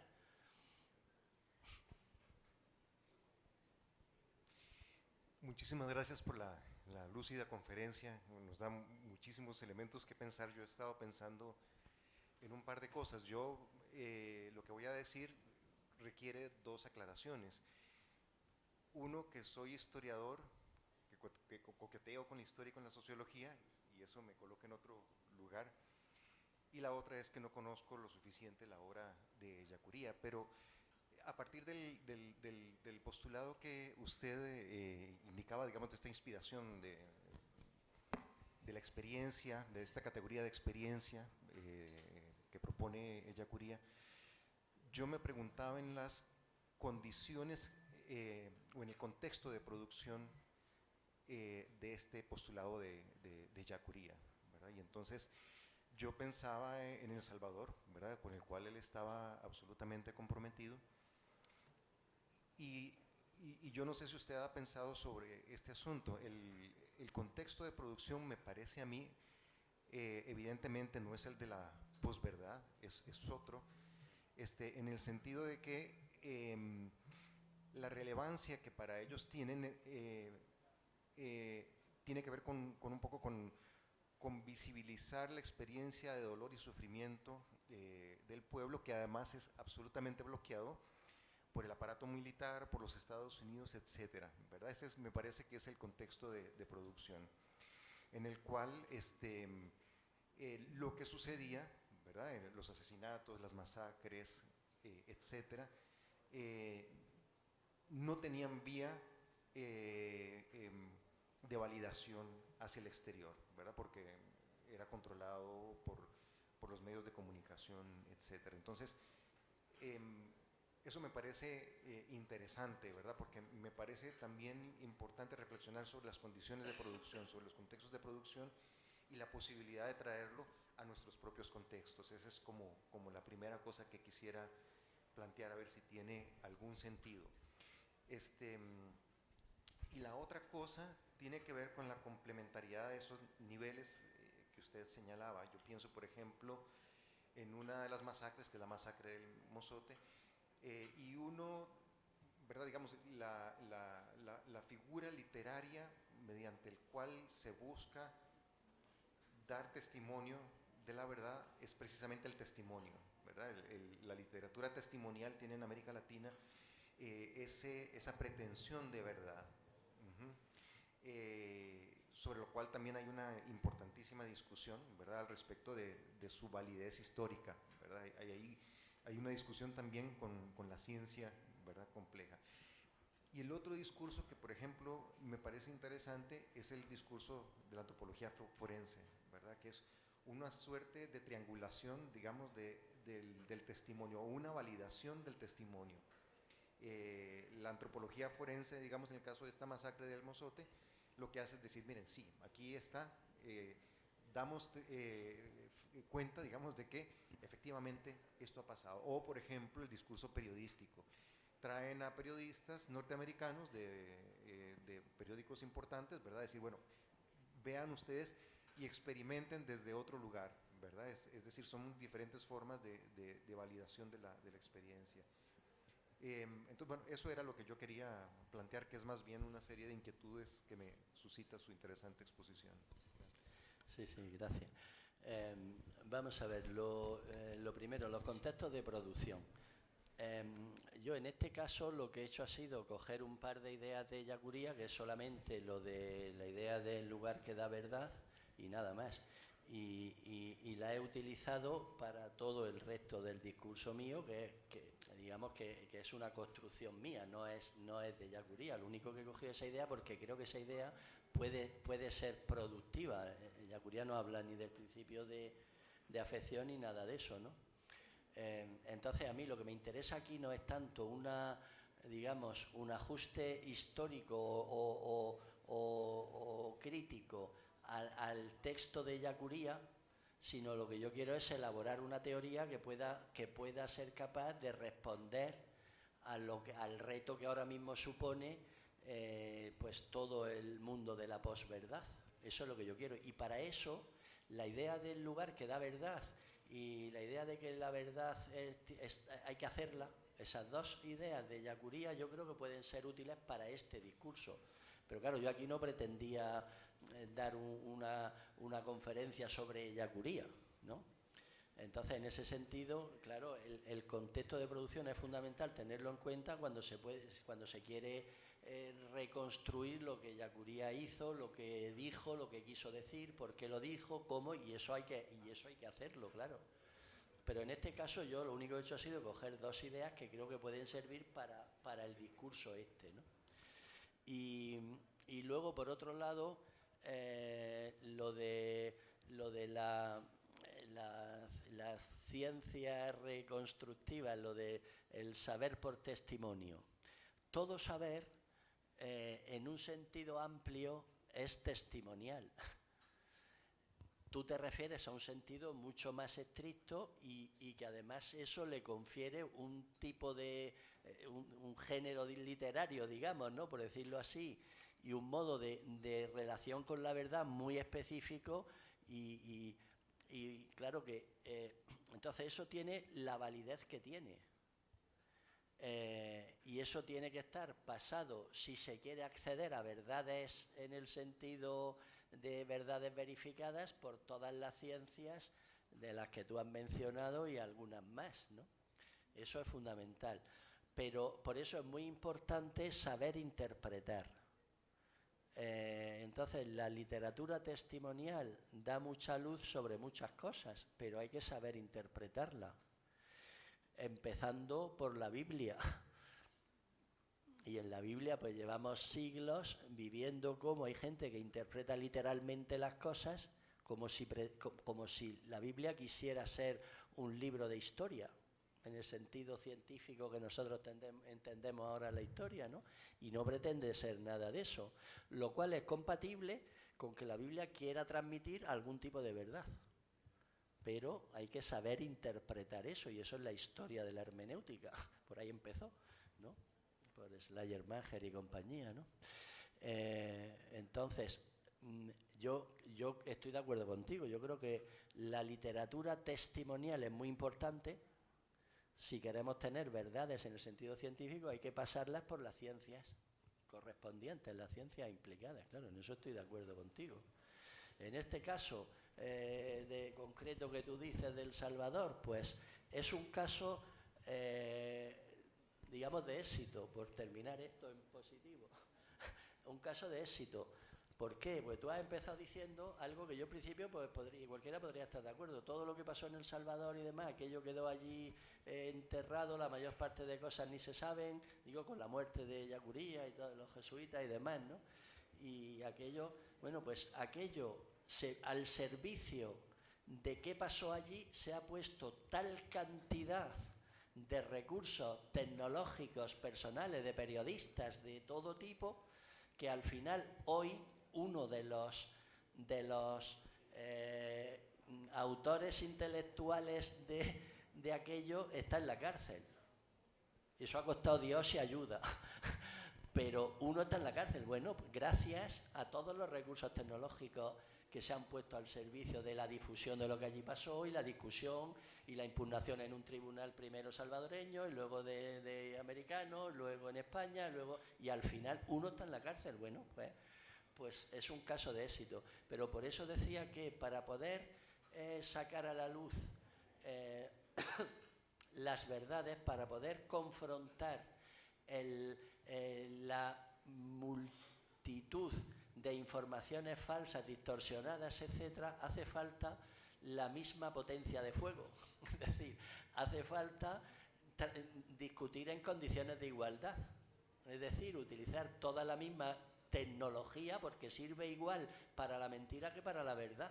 Entonces eso hace falta, hacen falta más cosas, pero eso es fundamental. Si hay una persona denunciando que ha pasado alguna barbaridad de estas y 200 periódicos, televisiones, radios y redes sociales difundiendo lo contrario, pues es irrelevante. Hace falta poder discutir en igualdad de condiciones. Por eso hay que poner la tecnología al servicio de la verdad. Y eso también lo dice Yacuría, por cierto, lo que él llama la tecnología apropiada. Bueno, Álvaro quería... Bueno, ahí está bien. Bueno, muchas gracias. Hemos discutido mucho sobre Leibniz, pero no hemos discutido vos y yo nada sobre este tema. Y el grupo 19 y 20, que ya casi no quedan estudiantes, bueno, los temas que trabajamos son semejantes con enfoques distintos: la epistemología del mal y el daño, la fenomenología de la experiencia del mal y el daño, el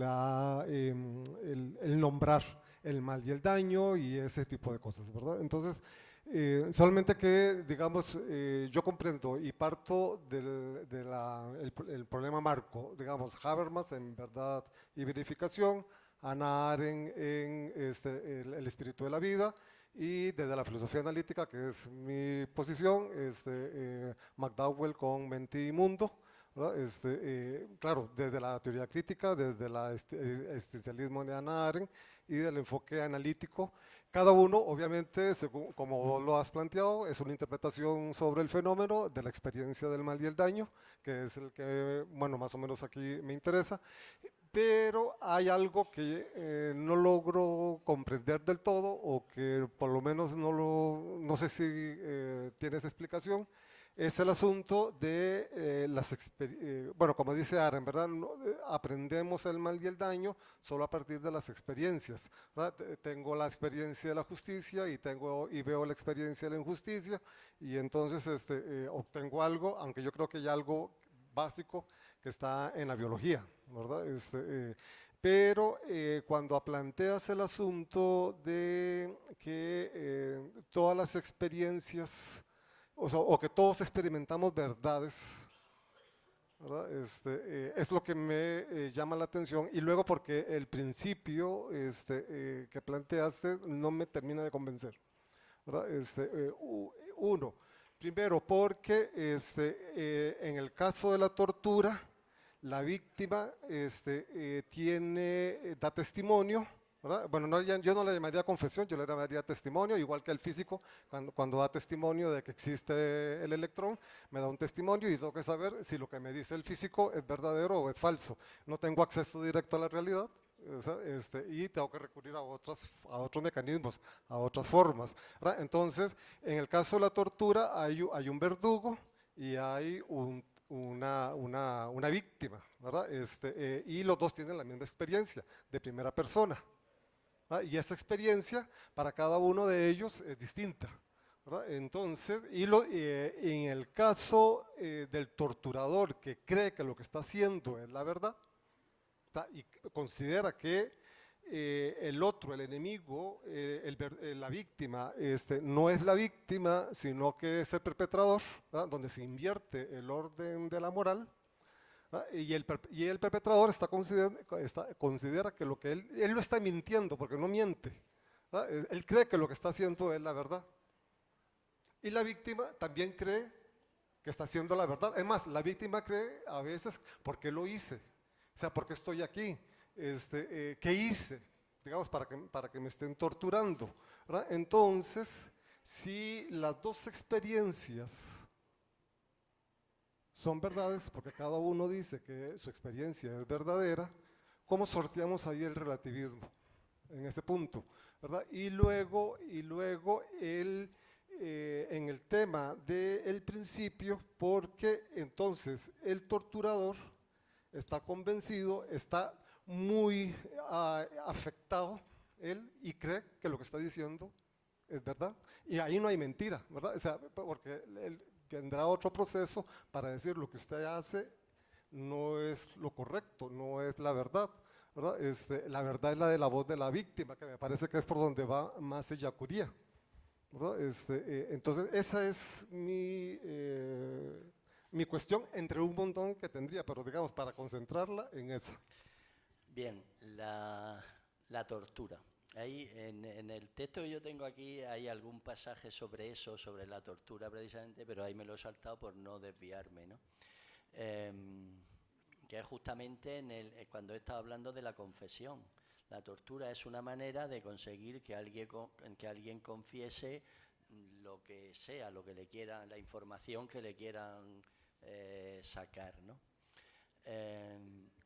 Claro, eso es un modo por un lado es un modo de distorsionar lo que es la lógica de la confesión, hasta tal punto que eso está recogido en la legislación como en términos de ley positiva de estar prohibido, lo cual ya es una primera aproximación. ¿En qué línea? Pues en línea de pensamiento crítico, que es la posibilidad de acercamiento a ese y a los demás hechos de pensamiento crítico. Ahí hay unas determinadas decisiones por parte de las sociedades en las que nosotros sabemos que hay torturas que prohíben, hasta tal punto que prohíben legalmente que pueda haber tortura y, por supuesto, negando cualquier validez jurídica a alguna información obtenida bajo tortura. Eso es un primer modo de acercamiento, en línea de pensamiento crítico. ¿Cómo aborda la sociedad esos hechos? Es, desde el punto de vista jurídico, de esta manera.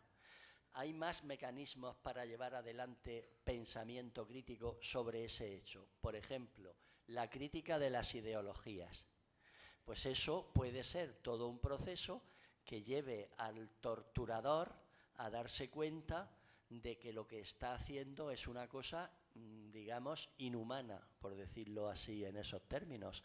Todo ese proceso de crítica de las ideologías, que puede ser por vías psicológicas, por vías de entrenamiento social, hay muchos mecanismos para poder uno llegar a darse cuenta de qué es tener una conciencia mejor, más ajustada de qué es lo que está haciendo. Claro, la tesis tuya de que el torturador cree que lo que está haciendo es correcto, esa tesis hay que probarla y desde luego no está probada. Lo normal es que el torturador piense que lo que está haciendo está mal, pero actúa por deber. Eso es lo normal. No que crea que lo justo es torturar y entonces cuanto más torturemos mejor. Lo normal es creer, bueno, esto en un caso así extremo pues no hay más remedio, pero yo actúo por deber. Igual que profesionalmente hay gente que da clases, pues profesionalmente otra gente tortura, ¿no?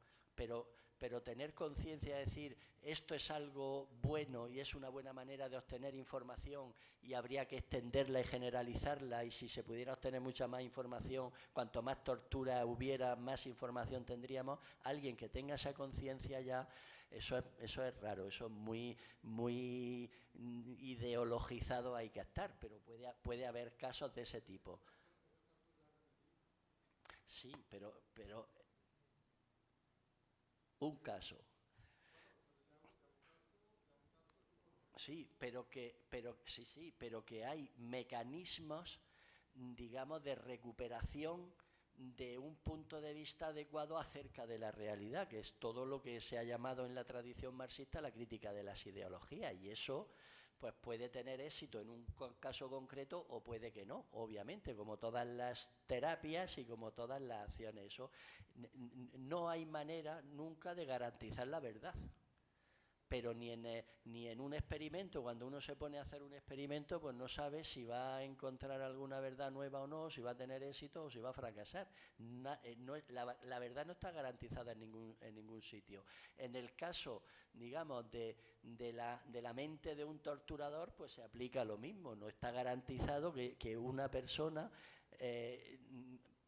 por una vía de reflexión, de tomar conciencia de lo que está haciendo, de su contexto, del valor que tienen las cosas, etcétera, no hay mecanismo que garantice que vaya a llegar a una conciencia determinada a nivel individual. Por parte del torturado, pues ocurre algo parecido. Lo normal en esos casos es que se sienta víctima. Y en esos casos tendemos a pensar, decir, esa es una visión más adecuada de la situación en la que está siendo sometido a tortura y sabe que eso para él obviamente es obligado y que es inhumano y que es indebido y que es injusto y que no se debería hacer y que lo que él diga ahí no va a valer en un juicio, etcétera.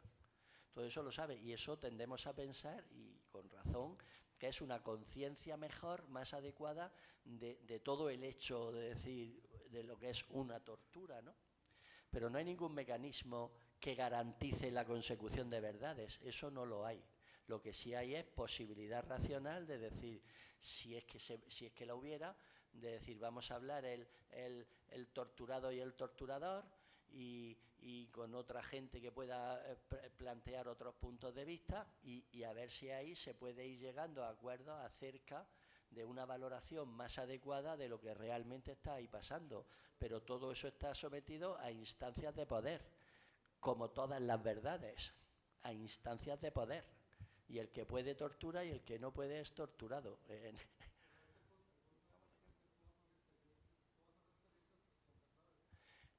No, todas esas experiencias no son verdades, son verdaderas experiencias. Son verdad en cuanto a experiencia. Que yo tengo la experiencia de haber torturado a otro, eso es una experiencia que además es mía y se aplica a todo lo que he dicho ahí. Me afecta directísimamente y por lo tanto me hace llegar a verdades que nadie que no haya sido torturador sabe. Vamos, puede realmente. Y es lo que se siente cuando le arranco la uña o cuando le corto una oreja o en fin, lo que sea, ¿no? Esa experiencia, en cuanto a experiencia, a mí me ha llevado a verdades que el que no ha sido torturador no las puede saber. Y eso es así. Lo cual no supone ninguna valoración de decir, y como es una experiencia de la verdad, por lo tanto, muy bien, sino que la verdad está ligada al pensamiento crítico, eso habrá que valorarlo. Tú has tenido la experiencia de torturar a alguien, ahora eso es un hecho social que se puede valorar críticamente y se puede estar en acuerdo, en desacuerdo o dependiendo de los contextos, pues la valoración puede ser distinta, pero como experiencia, lo mismo que la del torturado, es una verdadera experiencia y una experiencia de verdad. Ahora sé yo lo que es que a uno lo torturen, ahora que me han torturado a mí, y yo sé cosas que alguien que no haya sido torturado no puede saber. Eso es así. Y eso es independiente de qué valoración social se puede decir, bueno, en este hecho obviamente no se puede valorar y juzgar igual al torturador que al torturado, etcétera. Gracias. Muchas gracias a los colegas por sus participaciones. Cerramos esta conferencia y este ciclo con las palabras de agradecimiento de nuestro coordinador de sección de filosofía, el máster Randall Jiménez. Yo quisiera brindar un agradecimiento al doctor Mauricio Mengíbar Ochoa por impulsar la invitación del doctor Juan Antonio Nicolás desde el mes de abril, cuando se le presentó dicha gestión.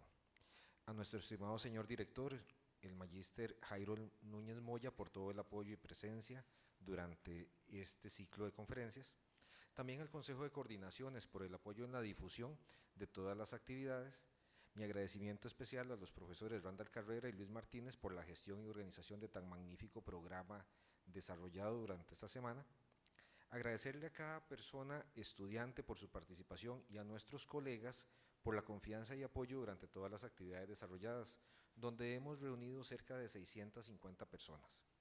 Agradecerle a nuestra encargada de recursos informáticos, a Erika, al departamento de audiovisuales en las personas de David y Carlos, a la jefatura administrativa Condominor y demás personal administrativo que sin su apoyo este tipo de actividades no serían posibles. Al doctor Juan Antonio Nicolás, que con su sapiencia nos ha iluminado sobre el fenómeno de la posverdad. Tenemos que estar atentos porque no estamos exentos de caer en ese tipo de prácticas tan dañinas para la construcción de una sociedad basada en el respeto y tolerancia. Los discursos del odio y la utilización de datos alternativos tendremos que desterrarlos, como bien nos lo mostraron don Juan Antonio Nicolás, doña Vilma Ibarra y don Gustavo Román el martes durante el conversatorio. Tendremos que ser capaces de no renunciar a la construcción de la verdad, porque asumir discursos basados en la mentira y posverdad se vuelven muy tentadores como medios para desanimar iniciativas que procuran la esperanza y el bien. Dicho esto, la articulación de proyectos de investigación sobre la posverdad y las humanidades son necesarios y urgentes. La investigación, toda investigación, es acción social, como nos lo recordaba el doctor Nicolás. La investigación y el carácter humanístico son esferas que están implicadas. El pensamiento crítico nos permite no caer en discursos de posverdad. Yo quisiera, en nombre de la Escuela de Estudios Generales y de la sección de Filosofía y Pensamiento, doctor Nicolás, agradecerle su visita, toda su gentileza, y quedamos encantados, ojalá para planear una segunda visita a nuestra Escuela de Estudios Generales. Muchísimas gracias. Bueno, nada, solamente pues agradecer a la Universidad de Costa Rica y a la Escuela de Estudios Generales y a los que han organizado esto, pues, y a todas las personas que han asistido, que han sido muchas todos estos días, pues agradecerles mucho la oportunidad que me han dado de poder compartir aquí algunas ideas, ir comentándolas, discutiéndolas, porque esto para mí es también muy útil. Yo he aprendido mucho en estos días forzándome a formular las cosas, oyendo preguntas, pensándolas, etcétera. Entonces, pues para mí ha sido una oportunidad de compartir ideas y ha sido, pues sobre todo, el honor de poder estar en la Universidad de Costa Rica. Así es que, pues, muchas gracias.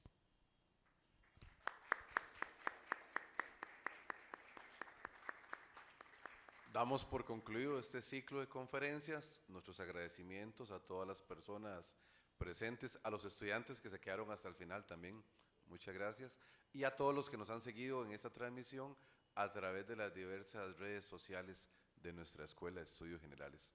Muchas gracias a todos. Los compañeros docentes que nos acompañan, por favor, nos acompañan para una foto acá si son tan amables.